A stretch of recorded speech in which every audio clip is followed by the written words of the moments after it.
Sustainability in architecture is typically thought of as the energy consumption of a building after it's built.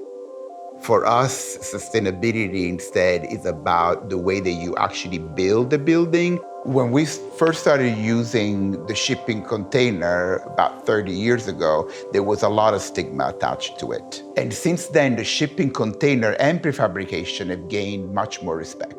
We just respond creatively to what humanity pushes aside. And that's why when we designed this house, we wanted to use 18 shipping containers to push this object to another level. I always hope that that's the biggest legacy that we can leave. The idea that one can create something very exciting, like this house, out of something very humble, like these 18 old containers that we got out in a yard in New Jersey. It's a way to really understand that our creative potential is giant.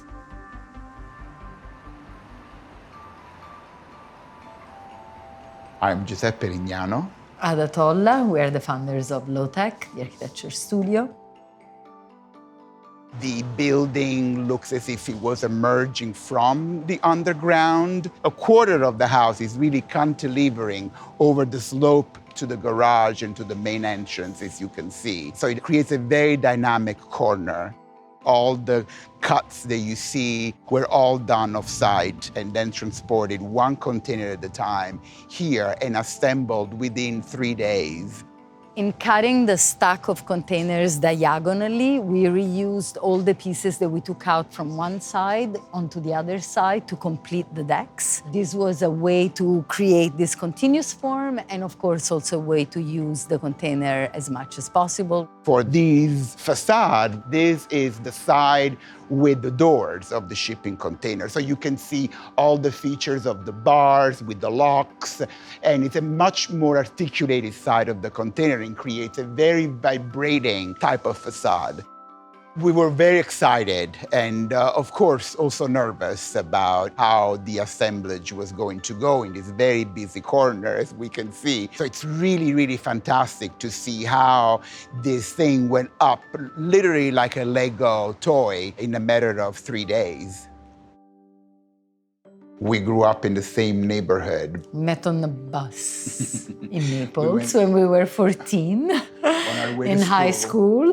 We didn't really become very close until the very end of architecture school. We traveled together for a couple of months, which was kind of like a very immediate cold shower test because we had only seen each other socially and suddenly we were basically living together. We kind of started noticing all the stuff that we don't want to see, the antenna, the duct, the air conditioning through your window, all things that we pretend they are not there, but they're there very much, and they are an inspiration to us. So we started taking a lot of pictures of these things. We called it the urban scan, and it's still an ongoing thing. It's been 30 plus years that we've been taking pictures of this stuff, and it's really the base of what Low-Tech is all about.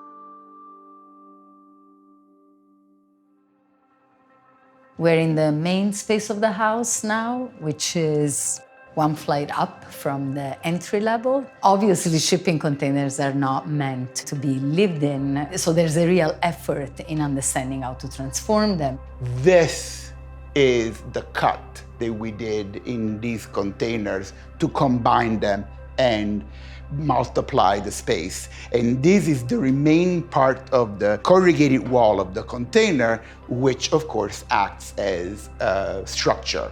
In the other direction, also the containers are joined wherever you see this, which is a sill that connects the two containers. So this floor is 3 containers wide by 2 containers long. So it's 6 containers, basically. The floors that you see here, these are the original floors of the container.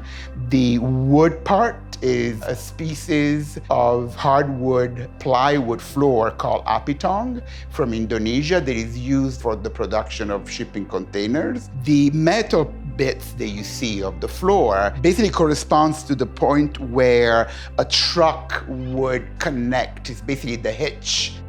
The outer walls are all insulated. The insulation is contained between the outer corrugation and the inside wall. You can see actually the section of the wall, right? That whole entire 6-7 inches of thickness there, it's all the insulation that goes on the perimeter walls. The house was originally designed for a family of 4. So about 3 years ago, the house was sold to a new owner, single man, Jonathan, who obviously utilizes the house in a very different way. When the house was sold, we understood why they were letting it go, but there was something that was slightly sad for us. I have to say that coming back here and seeing how Jonathan is occupying the house is very exciting. The architecture of the house has not changed at all. A lot of the finishes and colors have changed.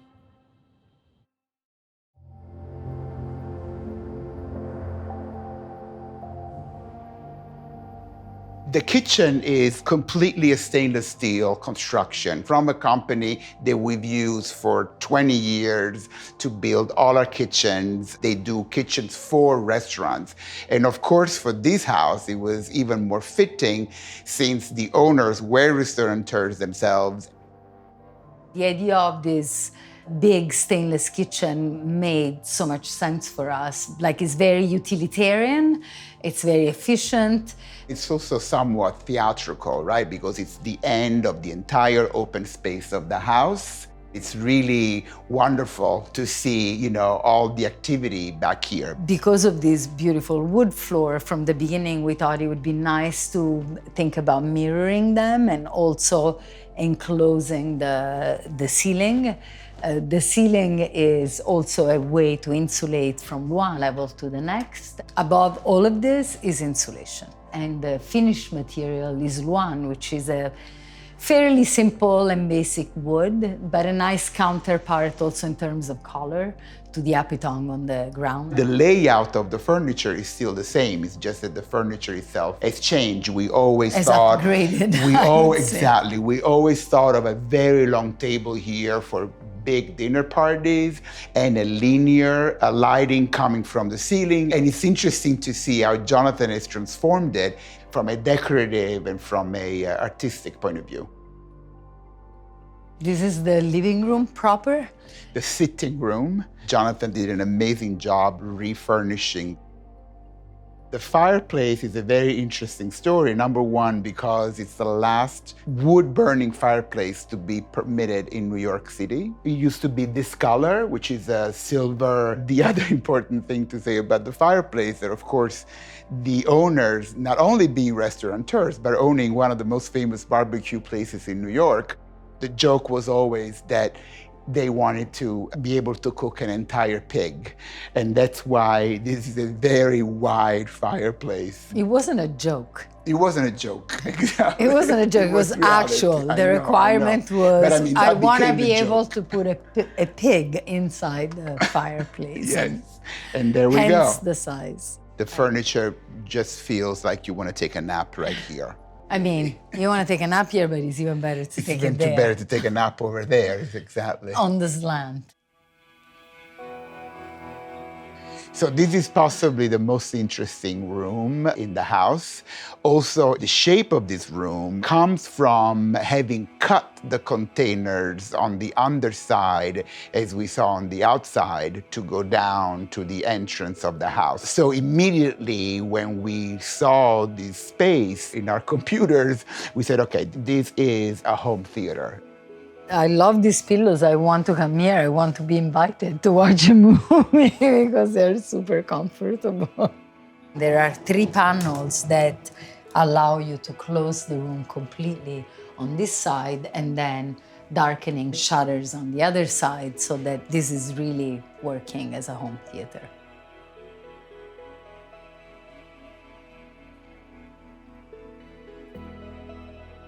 So here we are in the primary bedroom. There is at the very top floor, so let's say 3.5 floors off the sidewalk. we basically decided to not just have the ceiling in wood, this is still the Luan, but also the entire back wall is also covered with the Luan. And as you can see, the king-size bed is inset into this wall in this niche. Also, the projector with the screen that covers the window at night so that you can watch TV and film. The shower is very fun and kind of over the top because the idea that one could have this big shower looking out, we are again in Brooklyn, but at the same time is incredibly private because it's very much within the inner world of the house. I think that the open shower is very much connected also to this request from the original owner of these two separate bathrooms, right? They really wanted two separate spaces with their own things and their own privacy. So on the big wood wall, there are these doors with the long piano hinge that we love,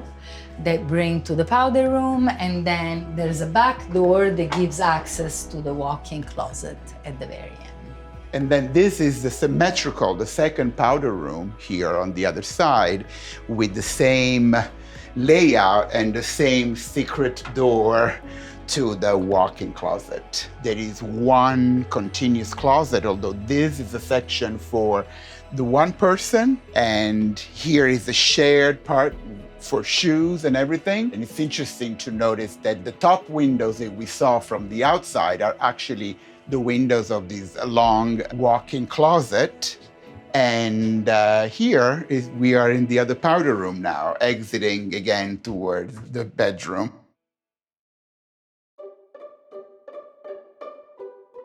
Now we are in the middle floor, so to speak, between the living room floor and the primary bedroom floor. This was meant to be a flexible space for the kids, and now Jonathan is using it mainly as a studio.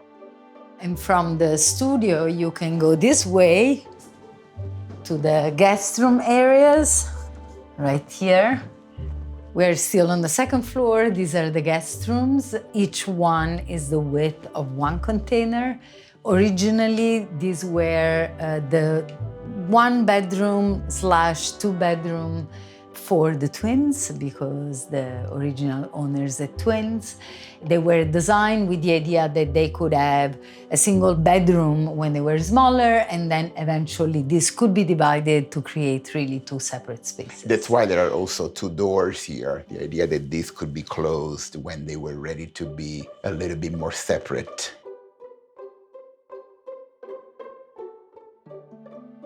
We're now back on the ground floor, on the exterior, in the ground floor terrace, right off of the living room and the kitchen. And of course, the idea was, because every floor has a terrace, we wanted to connect all of them to be able to throw a party where you have people on every floor. There was also the fantasy of projecting movies on that wall, and therefore all the exterior spaces could become sort of a theater. From here, you can take the stair to go up. We should go. This, again, is the terrace of the middle floor, so the extension of the indoor office. And then from this floor on, the trellis is actually occupied by the solar panels. It was very important for us to take advantage of these long diagonal surfaces perfectly exposed to the sun. Here we are at the level of the primary bedroom. And up here is the most fun. This is the smallest space, but it's more of a viewpoint, because from up here you can really see all of Williamsburg, Greenpoint. No, you can see downtown. I mean, and you can see the Freedom Tower. You can see downtown, the Wall Street area. Yeah, this is a small space, but it's a perfect little perch to be here at sunset, maybe sit down and have a cocktail and relax at the end of the day. It's really a little jewel at the very top.